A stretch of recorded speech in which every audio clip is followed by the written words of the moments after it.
Hay historias que la verdad van mucho más allá de los números. Cuentan sobre una promesa, una de salud pública, que según las autoridades se transformó en un vehículo para una corrupción masiva. Hoy vamos a desglosar la llamada Operación Cobra. El conflicto central es este, y es muy claro. Por un lado, tenemos la misión del Seguro Nacional de Salud, SENASA, que es proteger a la población. Y por el otro, una presunta operación criminal que se alega funcionaba desde adentro para enriquecer a solo unos pocos. Y justo en el corazón del caso está esta cifra, que es realmente impactante. Ojo, no es el total de los contratos, no. Según el expediente de la Fiscalía, esto es solo lo que se habría robado a través de sobornos. Estamos hablando de más de 1.165 millones de pesos. Entonces, ¿cómo es que funcionaba todo esto? Bueno, para entenderlo, la clave está en analizar la red de involucrados. La Fiscalía la ha dividido en una jerarquía muy clara de 3 niveles. En la cima de la pirámide, el expediente señala directamente al doctor Santiago Hassim Albaini. Como director ejecutivo de SENASA, se le acusa de ser nada menos que el autor intelectual y el principal beneficiario de todo el esquema. Pero claro, el supuesto cerebro de la operación no actuaba solo. La acusación dice que formó un círculo de confianza dentro de SENASA.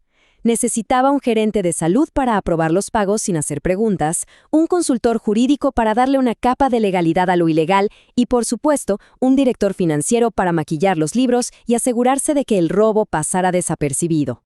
Ahora el segundo nivel era crucial, los intermediarios. Estas personas eran, digamos, el puente. El expediente describe a uno de ellos como el bolsero principal. Era quien, supuestamente, recogía el dinero en efectivo de las empresas y se lo entregaba al cabecilla, a veces en cajas de zapatos o directamente en vehículos. Y en la base de la estructura, claro, estaban las empresas. Pero no eran simples contratistas, no. Según la acusación, eran los vehículos perfectos para el fraude.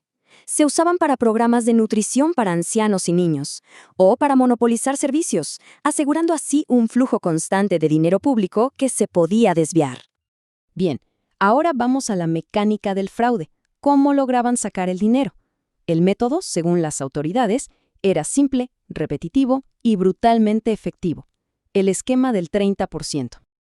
Para que este esquema funcionara, era obvio que había que saltarse todos los controles. Y aquí es donde aparece una frase del expediente que lo dice todo. Eso es del Olimpo. Se alega que ese era el código que usaba un comité ilegal para aprobar pagos millonarios sin ninguna revisión. Una muestra de la impunidad con la que supuestamente operaban. A ver, el flujo del dinero era como un círculo vicioso de 4 pasos muy claros. 1. SENASA pagaba un contrato. 2. La empresa devolvía el 30% de ese pago. 3. Un intermediario recogía el efectivo.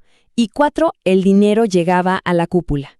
Un ciclo que se repetía una y otra vez. Toda esta operación se traduce en una lista de cargos criminales muy, muy graves. Pero más allá del lenguaje de los abogados, es importante que entendamos qué significan estos crímenes en el mundo real, para la gente de a pie. El primer delito clave es el cohecho. En palabras sencillas, es soborno. Es cuando un funcionario público abusa de su poder y exige dinero a cambio de, hacer su trabajo. En este caso, el cohecho era en la práctica un peaje del 30%. Se alega que las empresas no podían cobrar lo que el Estado les debía si no pagaban primero esta mordida. O sea, se privatizaba el acceso a los pagos públicos. Luego tenemos el desfalco y la estafa. Esto ya es robarle directamente al Estado. Se acusa a la red de pagar millones por servicios que nunca se dieron o por programas que se inventaron solo para tener una excusa para desviar los fondos. Pero la lista sigue. Para que el robo no se notara, presuntamente falsificaron los informes financieros y para poder disfrutar del dinero, lo lavaban a través de otras empresas. Pero quizás el cargo más grave, el que más duele, es el de atentado contra la salud pública, negociar con la comida y las vacunas de los más vulnerables. Para que entendamos la escala de esto, fijémonos en una sola de las empresas involucradas. Según la acusación, Nutrimed recibió más de 4.000 millones de pesos en contratos irregulares. Es una cifra astronómica. Y esto lo pone todo en perspectiva. De esos más de 4.000 millones en contratos a esta única empresa, se generaron los más de 1.100 millones en sobornos que mencionamos al principio. Aquí se ve perfecto cómo el esquema del 30% era el motor financiero de toda la operación. Entonces, ¿quién está persiguiendo este caso y cómo es que todo esto salió a la luz? La investigación está en manos de la PPCA. Pensemos en ellos como la unidad de élite del Ministerio Público Dominicano, la que se dedica a perseguir la corrupción en la administración pública. Un punto crucial es que esto no comenzó por un rumor o un chisme. La investigación se activó a raíz de auditorías formales. Tanto el regulador del sistema de salud como la propia unidad antifraude de SENASA encontraron discrepancias financieras pero tan grandes que simplemente no podían ser ignoradas. Y es fundamental que recordemos esto.